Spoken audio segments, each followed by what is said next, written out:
अभी हाल ही में केंद्र सरकार के द्वारा एक डिसीजन लिया गया है प्याज के संबंध में। क्या डिसीजन है कि प्याज के एक्सपोर्ट पे जो टैक्स लगता है उसे कितना कर दिया गया है, 40%। तो इसी के संबंध में इस एडिटोरियल में हम बात करने वाले हैं। Driven to tears. देखो, एक फ्रेज़ होती है हमारे पास, मूव टू टीयर्स। इसका मतलब होता है किसी को बहुत ही ज़्यादा प्रभावित करना, इतना ज़्यादा प्रभावित करना कि उस व्यक्ति के आंसू निकल आएँ, वो व्यक्ति रोने लगे। तो कुल मिला के यहाँ पे हम बात करने वाले हैं कि प्याज एक्सपोर्ट में टैक्स बढ़ाने का सरकार का जो डिसीजन है, ये बहुत ही ज़बरदस्त डिसीजन है, क्योंकि जो किसान हैं उन्हें ये बहुत ज़्यादा मात्रा में प्रभावित करेगा। तो इसी संबंध में हम यहाँ बात करेंगे। Trade curbs on farm products. Curb का मतलब होता है रोक लगाना, कि व्यापार पे रोक लगाना। ऑन फार्म प्रोडक्ट्स, कि जो कृषि उत्पाद हैं उनका जो व्यापार है उस पे जो रोक लगाई जाती है। Will distort. डिस्टॉर्ट का मतलब होता है विकृत कर देना, बिगाड़ देना। Sowing preferences. सो का मतलब होता है बुवाई, प्रेफरेंसेस का मतलब है वरीयता। तो कहने का मतलब है कि जो ट्रेड कर्ब्स लगाए जाते हैं फार्म प्रोडक्ट्स पे, इनसे क्या होगा, ये बुवाई की जो प्रेफरेंस है उसे विकृत करेंगे। जैसे उदाहरण के तौर पे मान लो प्याज का जो निर्यात है उस पे बहुत ज़्यादा टैक्स सरकार ने लगा दिया, तो फिर किसान क्या करेंगे, प्याज की बुवाई करना कम कर देंगे। तो यही बात यहाँ पे की गई है कि भाई, अगर जब आप ट्रेड कप्स लगाते हो ना बहुत ही ज़्यादा किसी उत्पाद पे, तो उससे किसानों की जो बुवाई है वो बहुत ज़्यादा प्रभावित होती है। With consumer food prices rising 11.5% इन जुलाई। अब देखो, कंज्यूमर फूड प्राइसेस का मतलब है कि उपभोक्ता डेली जिन खाद्य उत्पादों का प्रयोग करता है ना, उससे संबंधित जो कीमतें हैं। तो कंज्यूमर फूड प्राइसेस यानी कि जो CPI है राइजिंग, उसमें हमें कितनी ज़्यादा बढ़त देखने को मिली, बढ़ते हुए 11.5% जो है जुलाई में बढ़ते हुए, यानी कि इतनी वृद्धि देखने को मिली। लाइकली। लाइकली का मतलब होता है ऐसा होने की संभावना है। The third highest since the current retail inflation. Inflation का मतलब होता है मुद्रास्फीति, महंगाई। रिटेल का मतलब होता है खुदरा क्षेत्र में। डेटा सीरीज बीगन इन 2014। अब देखो, ये जो वर्तमान में रिटेल इन्फ्लेशन डेटा की जो सीरीज़ है, यानी कि खुदरा क्षेत्र में कितनी महंगाई बढ़ रही है, मुद्रास्फीति कितनी बढ़ रही है, तो ये जो रिटेल इन्फ्लेशन डेटा की सीरीज़ है, ये 2014 से इसकी शुरुआत हुई थी, और तब से लेके अब तक जुलाई में ये जो है थर्ड सर्वाधिक हमें देखने को मिली है ना, ये कह सकते हो। लाइकली द थर्ड हाईएस्ट, यानी कि तीसरी बार हाईएस्ट जो है हमें ये देखने को मिली है। CPI 11.5%। The government last Sunday made yet another gambit. Gambit का मतलब होता है चाल चलना। जैसे शतरंज के खेल में आप चाल चलते हो, दाव लगाते हो अपना, है ना। तो सरकार ने क्या किया, पिछले रविवार को made yet another gambit to arrest prices. Arrest का मतलब है यहाँ पे कंट्रोल करना, कि कीमतों को कंट्रोल करने के लिए सरकार ने फिर से एक और अपना दाव चला, सैटरडे के, है ना, शनिवार को। अब 40% एक्सपोर्ट लेवी। लेवी का मतलब है यहाँ पे tax. On onion exports was imposed का मतलब है यहाँ पे लागू करना। With immediate effect. Immediate effect का मतलब होता है तत्काल प्रभाव से आप किसी चीज़ को लागू कर देते हो। टिल, और कब तक रहेगा ये, एटलीस्ट दिसंबर 31। तो सरकार ने ये डिसीजन लिया है कि जो प्याज का निर्यात है, जो एक्सपोर्ट है, उस पर 40% टैक्स जो है सरकार ने लगाने का डिसीजन लिया है। और ये जो डिसीजन है ये तत्काल प्रभाव से लागू होगा, और कब तक बना रहेगा, एटलीस्ट दिसंबर 31। दिस मूव, तो ये जो कदम सरकार ने उठाया है, फॉलोस, ये जो कदम सरकार ने उठाया है ये किस चीज़ को फॉलो करता है, यानी कि किस चीज़ के बाद में आया है। कर्ब्स ऑन, कर्ब का मतलब मैंने बताया रोक, on non basmati rice shipments outside India in July. जुलाई में क्या किया गया था कि ये जो नॉन बासमती राइस है, शिपमेंट का मतलब है जहाज़ के माध्यम से जो माल बाहर भेजा जाता है, तो कुल मिला के नॉन बासमती राइस जो भारत से बाहर एक्सपोर्ट किया जाता है उस पर रोक लगाई गई थी। कब? जुलाई में। और अब यानी कि इसको फॉलो करते हुए और क्या किया था सरकार ने, and stock limits on pulses and wheat imposed in June. जून के महीने में गेहूं और जो दाल है उनके स्टॉक, उनकी जो स्टॉक लिमिट है उसको निर्धारित कर दिया गया था, है ना। तो कुल मिला के ये बड़े अहम फैसले सरकार ने जून और जुलाई में लिए थे। जून में क्या किया था, दालों और गेहूं के स्टॉक लिमिट को फिक्स कर दिया था। जुलाई में क्या किया था, जो नॉन बासमती राइस है जो कि एक्सपोर्ट किया जाता है उस पर रोक लगा दी थी। अब इन दो डिसीजन के बाद में, यानी कि इन दो डिसीजन को फॉलो करते हुए ये एक और डिसीजन सरकार ने लिया है जिसके तहत प्याज के एक्सपोर्ट पे 40% टैक्स लगाया है।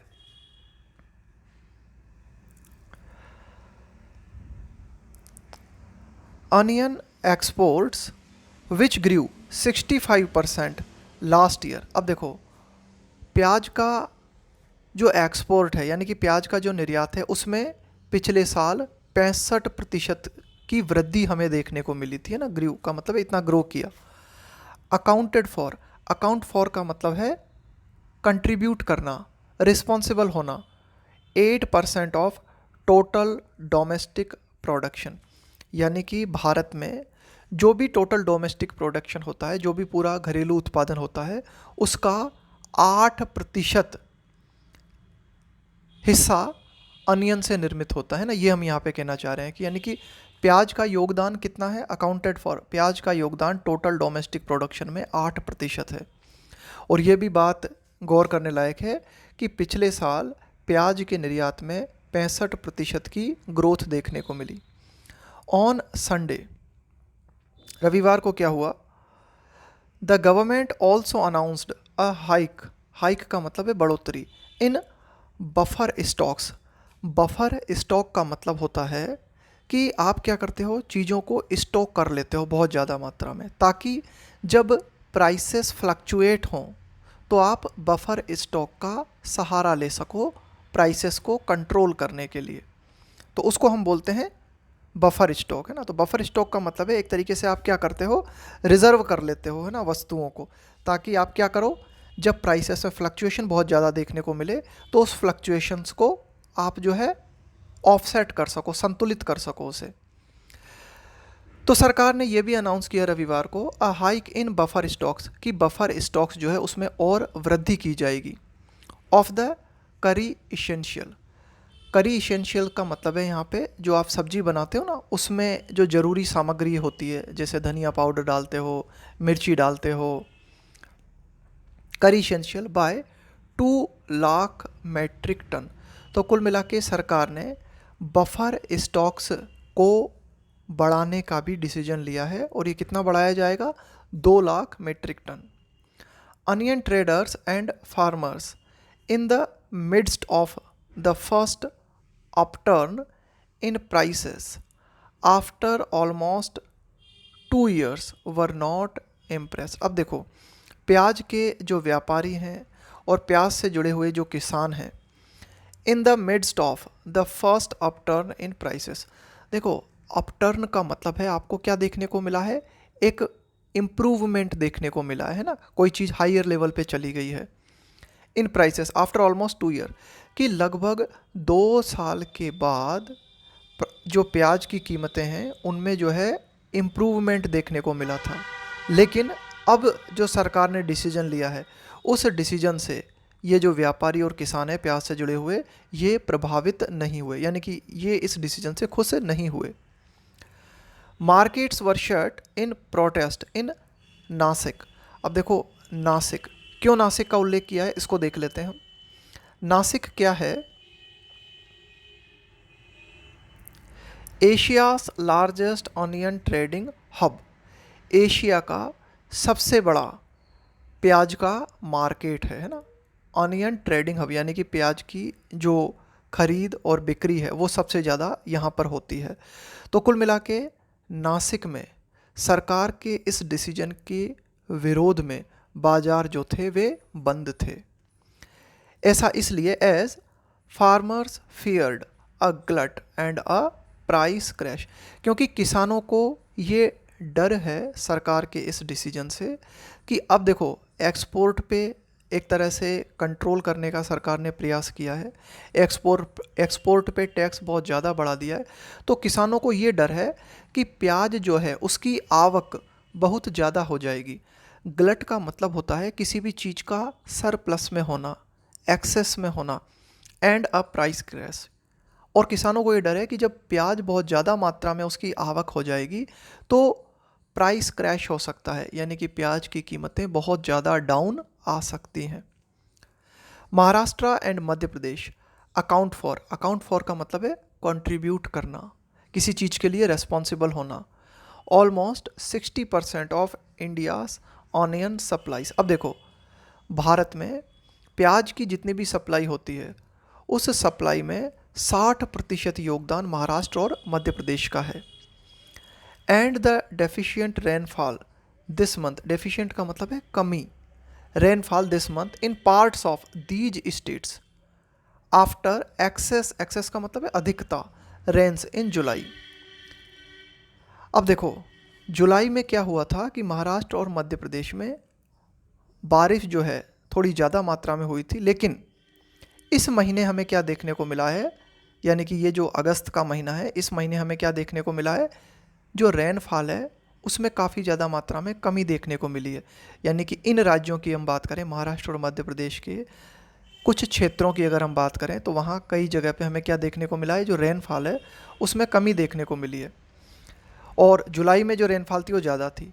तो इसके कारण क्या हुआ है, had put a question mark on the. अब देखो ये जो बरसात है इस बरसात ने क्या किया था, एक सवाल खड़ा कर दिया था, एक क्वेश्चन मार्क लगा दिया था on the moisture sensitive tubers prospect. अब देखो मॉइस्चर सेंसिटिव का मतलब है नमी से जो बहुत ज़्यादा प्रभावित होता है ना। सेंसिटिव का मतलब हो गया संवेदनशील। ट्यूबर का हिंदी में मतलब होता है कंद, यानी कि ज़मीन के नीचे उगने वाली जो फसलें होती हैं ना कंद जैसी, जैसे शकरकंद है, आलू है, प्याज है। तो यहाँ पे जब हम बात कर रहे हैं मॉइस्चर सेंसिटिव ट्यूबर, तो यहाँ हम प्याज का संदर्भ देना चाह रहे हैं। तो ये जो प्याज है ना ये इसको नमी बहुत ज़्यादा चाहिए।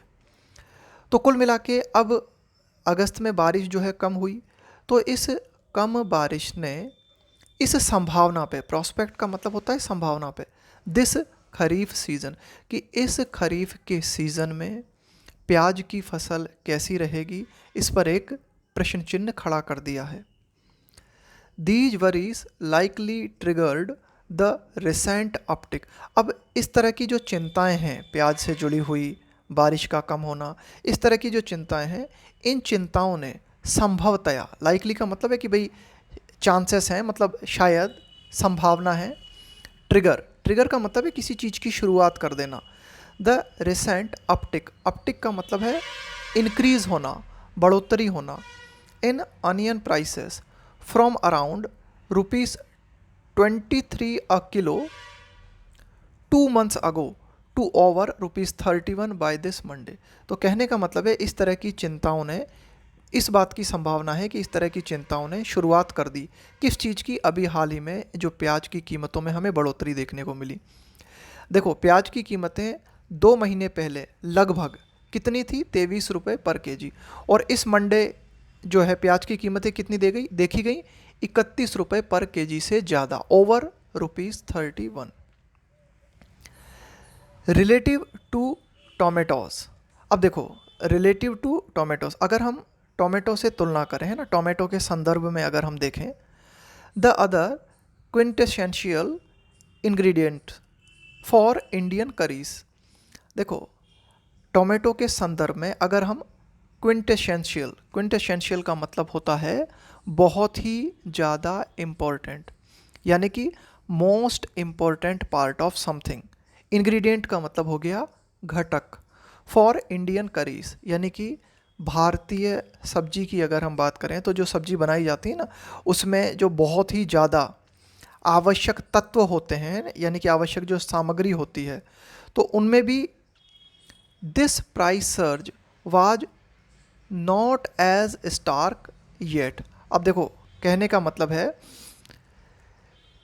देखो टमाटर की कीमतें हैं उसमें बहुत ही ज़्यादा वृद्धि हमें देखने को मिल रही है ना, 3 डिजिट तक जो है टमाटर की कीमतें पहुंच गई है ना।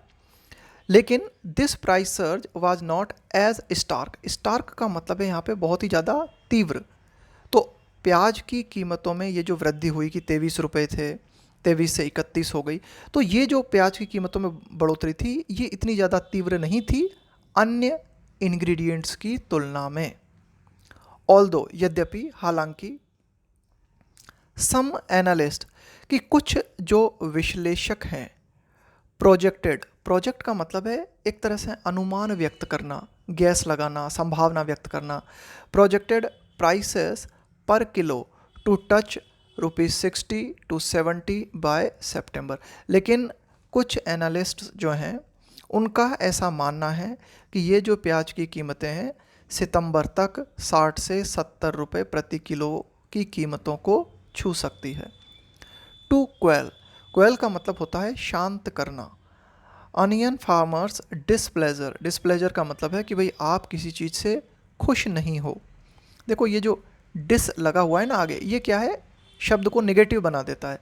प्लेजर का मतलब है कि भाई कोई चीज़ आपके लिए सुखद है, आप अच्छा महसूस कर रहे हो, उसका उल्टा डिसप्लेजर।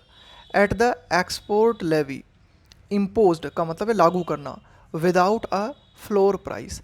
फ्लोर प्राइस का मतलब होता है the lowest price at which a product can be sold, कि भाई आपने क्या किया, किसी चीज़ की मिनिमम कीमत जो है निर्धारित कर दी। तो सरकार ने प्याज के लिए किसी तरह की कोई फ्लोर प्राइस सेट नहीं की है। अब देखो, to quell onion farmers displeasure at the export levy imposed, कि ये जो एक्सपोर्ट टैक्स प्याज पे लगाया गया है, इससे कई किसान, खास करके जो ऑनियन फार्मर्स हैं, वे नाखुश हैं। तो उनको शांत करने के लिए, यानी कि उनका जो गुस्सा है उसे शांत करने के लिए, food and consumer affairs minister Piyush Goyal, खाद्य मामलों के जो मंत्री हैं पीयूष गोयल, उन्होंने ट्यूसडे को ये वादा किया दैट कि onions will be purchased at a historical high price of ₹2410 पर क्विंटल। तो मिस्टर पीयूष गोयल जो हैं उन्होंने ट्यूसडे को ये वादा किया कि प्याज ऐतिहासिक रूप से सर्वाधिक हाई कीमत पर 2410 रुपये प्रति क्विंटल पे सरकार खरीदेगी। एंड बफर स्टॉक प्रोक्यूरमेंट्स, प्रोक्यूरमेंट का मतलब होता है खरीद, जो सरकारी खरीद करती है ना सरकार, will be ramped up, ramp up का मतलब होता है इंक्रीज करना। फर्दर, फर्दर का मतलब है कि भाई और आगे अगर ज़रूरत पड़ती है तो ऐसा भी हम करेंगे। इफ़ नीडेड, इफ़ नीडेड का मतलब है यदि ज़रूरत पड़ती है। तो ये कहा है सरकार की ओर से पीयूष गोयल ने कि भाई प्याज को हिस्टोरिकल हाई कीमत पे 2410 रुपये प्रति क्विंटल पे ख़रीदा जाएगा। और जो बफर स्टॉक प्रोक्यूरमेंट्स होती है, यानी कि सरकार जो खरीद करती है ना उपज की बफर स्टॉक करने के लिए, उसको और ज़्यादा बढ़ाया जाएगा यदि ज़रूरत पड़ती है। अब bank of Baroda report caution, देखो कॉशन का मतलब होता है अलर्ट करना, चेताना। तो बैंक ऑफ बड़ौदा की एक रिपोर्ट में इस बात के प्रति चेताया गया है that steps such as export curbs, कि इस तरह के जो कदम उठाए जाते हैं, जैसे कि एक्सपोर्ट पे आपने क्या किया, रोक लगा दी, तो इस तरह के जो कदम हैं ऑल्सो हैव अ टेंडेंसी, इस तरह के जो स्टेप्स हैं उन स्टेप्स में ये टेंडेंसी होती है, ये प्रवृत्ति होती है टू रीइंफोर्स, रीइंफोर्स का मतलब होता है और मजबूत कर देना, द स्कैर्सिटी फैक्टर, स्कैर्सिटी का मतलब होता है कमी, पॉसिटी फैक्टर वरिंग मार्केट्स। अब देखो, जब एक्सपोर्ट कर्व्स लगाए जाते हैं तो उससे ये सिग्नल जाता है, यानी कि ये सिग्नल और मजबूत हो जाता है स्कैर्सिटी फैक्टर का, यानी कि लोगों को लगने लगता है कि भाई एक्सपोर्ट पर बैन क्यों लगाया सरकार ने? इसलिए लगाया कि भाई हो सकता है इस चीज़ की कमी है।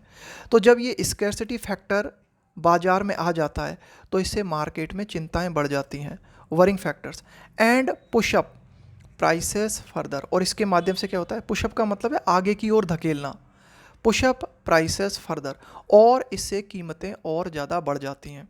देखो क्या है कि जब एक्सपोर्ट पे बैन लगा दिया तो ये संकेत जाते हैं कि भाई इस चीज़ की कमी है, और जब किसी चीज़ की कमी होती है तो कीमतें अपने आप बढ़ जाती हैं।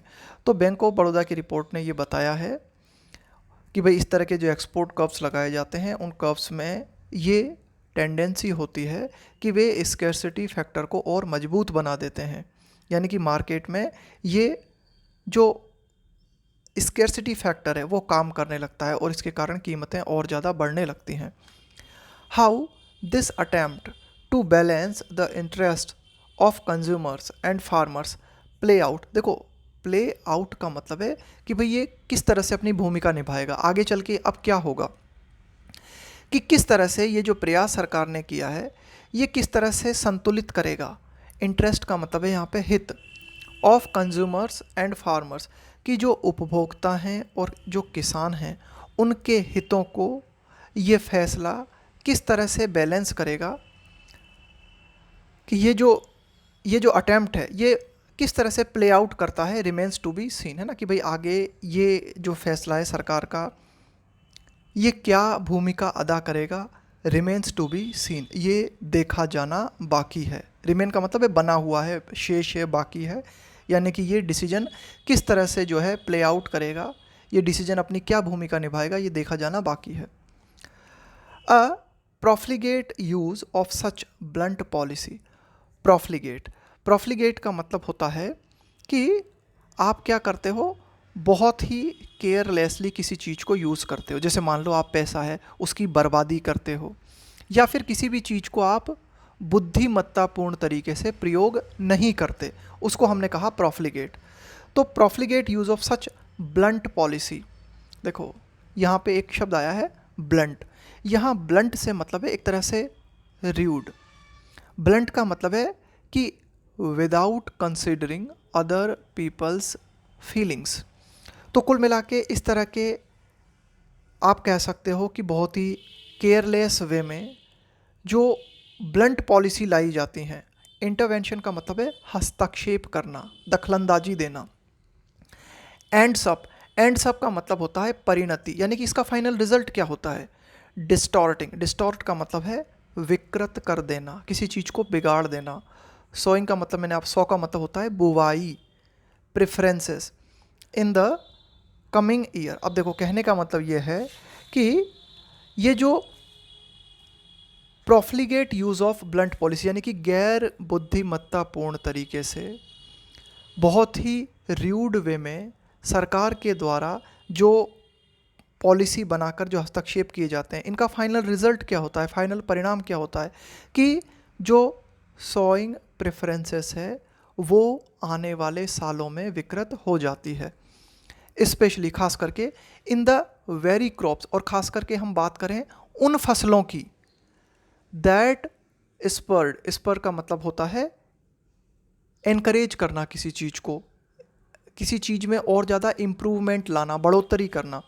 That spurred more inflation this year, यानी कि हम खास करके वे कृषि उत्पाद जो कि इन्फ्लेशन को बढ़ाने के लिए बहुत ही ज़्यादा जिम्मेदार थे। कुल मिला के देखो सोइंग प्रेफरेंसेस जो है वो डिस्टॉर्ट हो जाएगी, सभी फसलों की हो जाएगी, लेकिन खास करके वे फसलें जो कि इस साल इन्फ्लेशन के लिए यानी कि महंगाई के लिए बहुत ज़्यादा रेस्पॉन्सिबल थी। बिल्डिंग का मतलब है निर्मित करना। ड्यूरेबल फूड सप्लाई चेन, इसका मतलब ये हो गया, ये सप्लाई चेन्स का मतलब है आपूर्ति चेन, पूर्ति करना किसी चीज़ की। बिल्डिंग ड्यूरेबल का मतलब है टिकाऊ। फूड सप्लाई चेन यानी कि टिकाऊ सप्लाई चेन को निर्मित करना, स्पेशली खास करके फॉर वेजिटेबल्स, है ना, खास करके वेजिटेबल्स के लिए ड्यूरेबल सप्लाई चेन्स निर्मित करना, खास करके ऐसी vegetables that are traditionally susceptible to. Susceptible के साथ आता है टू प्रेपोजिशन। ससेप्टिबल का मतलब होता है वल्नरेबल यानी कि बहुत ही ज़्यादा संवेदनशील होना, यानी कि ऐसी वेजिटेबल्स जो कि पारंपरिक रूप से बहुत ही ज़्यादा संवेदनशील हैं, यानी कि इस तरह की वेजिटेबल्स में बहुत ही ज़्यादा प्राइस वॉलेटिलिटी देखने को मिलती है।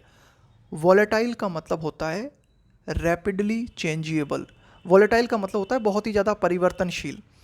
तो कुल मिला के ऐसी वेजिटेबल्स जो कि बहुत ही ज़्यादा जिनके प्राइस में हमें परिवर्तन देखने को मिलता है, इस तरह की वेजिटेबल्स के लिए ज़रूरी है कि ड्यूरेबल फूड सप्लाई चेन निर्मित की जाए।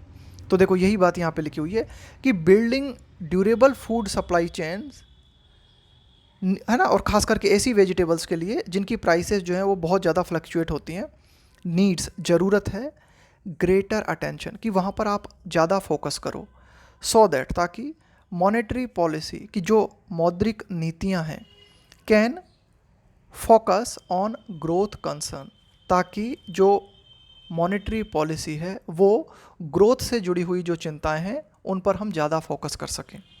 फॉर इंस्टेंस, उदाहरण के तौर पे, if tomato imports from Nepal, कि टोमेटो का जो आयात किया गया नेपाल से, हेल्प्ड जिसने की मदद की, कूल का मतलब है कम करना, their prices from triple digit levels a month ago, एक महीने पहले टमाटर की कीमतें ट्रिपल डिजिट में चली गई थी और इन कीमतों को नीचे लाने में हेल्प मिली नेपाल से हमने जब टोमेटो का इंपोर्ट किया। इट मेक्स एमिनेंट, तो कुल मिला के इस तरह की बातों का उदाहरण है ना, ये एक उदाहरण हमने लिया है। इट मेक्स एमिनेंट सेंस, देखो एमिनेंट का मतलब है यहाँ पे बहुत ही ज़्यादा ऑब्वियस, बहुत ही ज़्यादा नोटिसिएबल, है ना, बहुत ही ज़्यादा कॉन्स्पिक्यूस, बहुत ही ज़्यादा स्पष्ट। तो इट मेक्स एमिनेंट सेंस, है ना, तो ये बहुत ही ऑब्वियस है, बिल्कुल स्वाभाविक है ना, ये सेंस बनता है। टू एंगेज विथ का मतलब है शामिल होना, किसी चीज़ में लिप्त होना। द नेबर, यहाँ पे द नेबर किसके लिए आया है, नेपाल के लिए। For a longer term supply plan for vegetables, तो कुल मिला के देखो, उदाहरण के तौर पे हमने टोमेटो की बात की है ना, कि भाई टोमेटो हमने नेपाल से इंपोर्ट किए तो टोमेटो की कीमतें जो है नीचे आने में मदद मिली। तो अब ये बात सेंस बनाती है, ये बात बिल्कुल ऑब्वियस है कि हम क्या करें, एंगेज हों, है ना, हमारे पड़ोसी के साथ, है ना, जैसे नेपाल है या और कोई भी हो सकता है, उसके साथ हमें जो है भागीदारी बढ़ानी चाहिए, व्यापारिक भागीदारी बढ़ानी चाहिए, खास करके वेजिटेबल्स के लिए। For a longer term supply chain, longer term का मतलब हो गया लंबी अवधि, कि लंबी अवधि के सप्लाई प्लान जो है हमें हमारे पड़ोसी के साथ निर्मित करने चाहिए। With some predictable purchase, predictable का मतलब होता है जिसकी भविष्यवाणी की जा सके, है ना, जिसके बारे में आप बता सको। प्रेडिक्टेबल परचेज अश्योरेंसेस, अश्योरेंस का मतलब हो गया आश्वासन। बिल्ट इन का मतलब होता है कि भाई आपके पास इस तरह के सप्लाई प्लान होने चाहिए। देखो बिल्ट इन का मतलब होता है फिक्स्ड होना, बिल्ट इन का मतलब होता है इंट्रिंसिक, जुड़े हुए होना, यानी कि आपका जो प्लान है उसमें जो परचेज अश्योरेंसेस हैं वे जुड़े हुए होने चाहिए। कुल मिला के उदाहरण के तौर पे आप नेपाल से परचेज कर रहे हो तो नेपाल जो है उसको ये आश्वासन होना चाहिए कि भाई आने वाले समय में इतने टाइम पीरियड में इतनी चीज़ें हमें भारत को जो है एक्सपोर्ट करनी है। तो जब उसे इस बात का पूरा आश्वासन रहेगा तो वहाँ के किसान जो हैं वो भी बिल्कुल एकदम रेगुलरली उस फसल को उगाएंगे। तो यही बात यहाँ पे की गई है कि भाई ये एक बहुत ही बुद्धिमत्तापूर्ण सेंस बनती है कि हम क्या करें, लॉन्गर सप्लाई प्लान खास करके वेजिटेबल्स के लिए जो है निर्मित करें। ये था हमारा आज का एडिटोरियल।